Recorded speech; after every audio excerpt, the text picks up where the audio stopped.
कार्यक्रमास्थळी दाखल झालेले कलेक्टर जलज शर्मा यांना मी व्यासपीठावर येण्याची विनंती करते। जोरदार टाळ्या जलज शर्माजी, जिल्हाधिकारी जलज शर्मा यांच्यासाठी। त्यांचं स्वागत करण्याकरता मी विशाल पाटील सरांना विनंती करते की त्यांनी व्यासपीठावर यावं।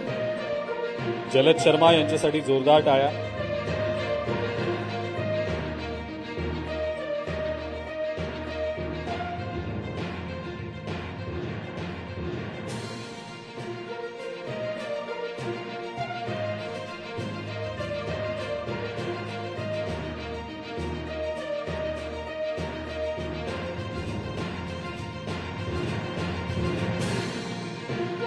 जलज शर्माजी यांच्याशी आपण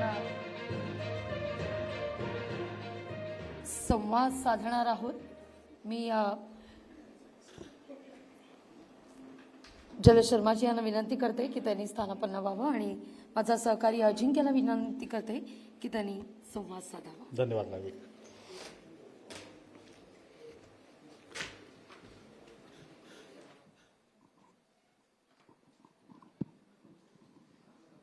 जलजी, खूप खूप स्वागत आपलं लोकशाही मराठीच्या उत्तर महाराष्ट्र संवाद 2025 या कार्यक्रमामध्ये।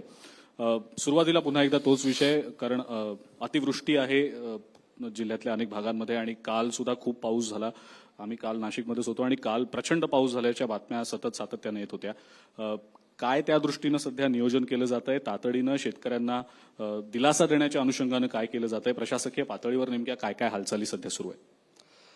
कालपासून आपलं म्हणणं बरोबर आहे की कालपासून खूप मोठ्या प्रमाणावर पाऊस पूर्ण जिल्ह्यामध्ये होत आहे आणि जेव्हा पाऊस सुरू झाला तेव्हापासून आम्ही त्याच्यावर लक्ष ठेवत आहोत। प्रत्येक तालुक्यामध्ये जे तहसीलदार आहे ते पण त्याच्यावर लक्ष देत आहेत। दर तासाला रिपोर्टिंग होत आहे की किती पाऊस पडत आहे। परंतु सर्वप्रथम तर आमचा फोकस या विषयावर आहे की कोणाच्या जीवाला धोका आहे का। सर्वप्रथम आमचं कर्तव्य आहे त्यांना वाचवणे। अशा प्रकारे सुदैवाने असं आमच्याकडे काही खूप मोठी घटना झालेली नाहीये किंवा कुठे लोक अडकलेले नाहीये, तरी पण आम्ही त्याच्यावर लक्ष देत आहोत आणि आता पण आमचं लक्ष चालू आहे। मी सांगू शकतो की कदाचित आमचं नियोजन लकीली वी आर लकी की आमचं नियोजन थोडासा चांगला झाला की आमच्याकडे असे प्रकारची अवस्था झाली नाही। परंतु मला हे पण जाणीव आहे की राज्याच्या खूप जिल्ह्यामध्ये खूप वाईट परिस्थिती आहे आणि जिल्हाधिकारी म्हणून किंवा ह्या नाशिक जिल्ह्यातून पण आम्ही जे काही मदत करू शकतो ते पण आम्ही आता तयारी करत आहोत की कशा प्रकारे आम्ही इतर जिल्ह्याची पण मदत करू शकतो। आणि या सगळ्या गोष्टी तर तुम्ही एक सक्षम अधिकारी म्हणून सांभाळताच आणि आम्ही वारंवार ते पाहिले सुद्धा।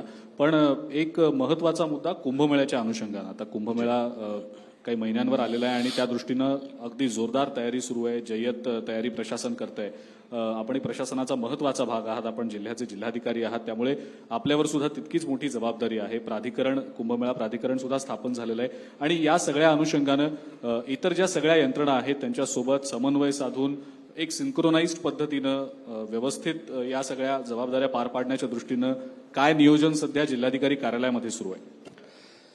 आपण बरोबर म्हटलंय की जिल्हाधिकारी कार्यालयाचे मुख्य जे काम असतो ते सर्व जे विभाग आहे त्यांच्या समन्वयाचा असतो। जसा प्रकारे प्रधानमंत्री कार्यालय असते, पंतप्रधान कार्यालय असते आणि चीफ मिनिस्टरच्या CMO असते, तसा प्रकारच्या जिल्हा स्तरावर जिल्हाधिकारी कार्यालयाचं तेच काम असते की प्रत्येक विभागामध्ये समन्वय असावा।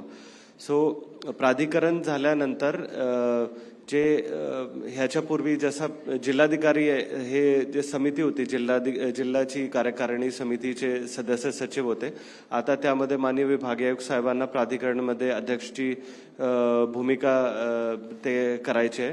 त्याच्यासोबतच खालील ग्राउंडवर सर्व विभागाशी समन्वय करण्याचे काम आज रोजी सुद्धा तसाच जिल्हाधिकारी कार्यालयाकडे आहे आणि जिल्हाधिकारी कार्यालय त्या प्रकारेच सर्व जे विभाग आहेत त्यांचे नियोजन, त्यांना आपसात काही एक दुसरे विभागाकडे काही प्रॉब्लेम होत आहे का किंवा लँडचा विषय आहे, जमिनीचा विषय आहे, काही प्रोजेक्ट्स आहेत ज्यांना जमीन लागतात, तर ते वेळेवर लँडच्या ॲक्विजिशन करणे आणि ते संबंधित विभागाकडे त्याच्या ताबा देणे हे आमचा मोठा विषय आता चालू आहे आणि ते पण खूप चांगले प्रकारे आम्ही हँडल करत आहोत. सो आय कांट फोर्सी, मला काही दिसत नाही असा की आमच्याकडे काही मोठा काही प्रॉब्लेम येत आहे.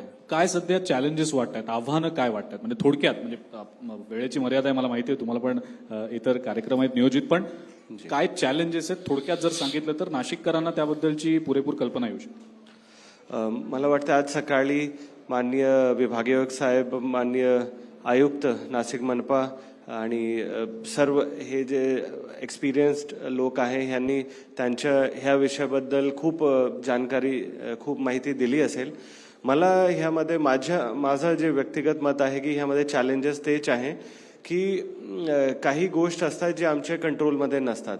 समजा आज तुम्ही पाहिला की नैसर्गिक आपत्ती जे असते की किती पाऊस पडला, तर कधी कधी ते आमच्या हातात नसते, म्हणजे ते प्रशासन त्यामध्ये फक्त रिॲक्ट करू शकतो, ॲक्ट नाही करू शकत आहे, रिॲक्ट करतो. तर ते आमच्याकडे एक मोठा चॅलेंज राहणार आहे, कारण की वर्षानुवर्ष क्लायमेट चेंजच्या आम्ही सर्वजण बघत आहोत की कशा प्रकारे जे आमचे पारंपरिक जे दिवस होते, तुम्ही पावसाच्या समजा किंवा ह्या वर्षी 10 मे पासून पाऊस सुरू झालेला आहे. जनरली आमच्याकडे 20 जूनचे नंतर पाऊस असते, परंतु आता 10 मे पासून नाशिक जिल्ह्यामध्ये पाऊस आहे. सो हे अनप्रिडिक्टेबल जे प्रॉब्लेम आहे ते मला वाटतं सर्वात जास्त चॅलेंजेस आहे. जे प्रिडिक्टेबल प्रॉब्लेम आहे त्यांच्यावर तर आम्ही त्याची उपाययोजना करतोय.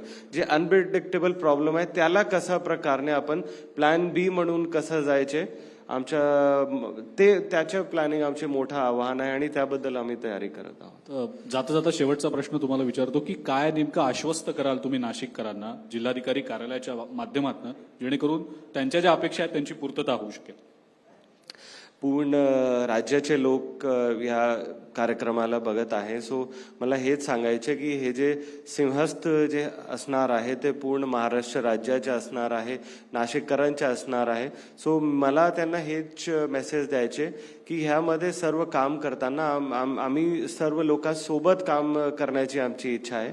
म्हणजे एकटा काम करण्यामध्ये कोणतंही काम चांगला होत पण नाही आणि त्यामध्ये तसं सहकार्य भेटत नाही. लोकांच्या सहकार्य घेऊन आम्ही काम करण्याचे इच्छुक आहोत आणि त्याच्यासोबत ह्या कुंभमेळ्याला कसा एक सेफ, सेक्युअर आणि स्वच्छ अशा प्रकारच्या कुंभमेळा कसा करावी ह्याबद्दल मी सर्वांना सांगून इच्छितो की त्या दिशेने आम्ही काम करत आहोत आणि we will be successful in doing that. खूप खूप धन्यवाद जलदजी, आपण वेळात वेळ काढून आलात आणि कार्यक्रमामध्ये आपण इतकी मनमोकळी उत्तर दिलीत त्याबद्दल खूप खूप धन्यवाद. थँक्यू. लोकशाही मराठी ऐका, पहा, जागरूक रहा.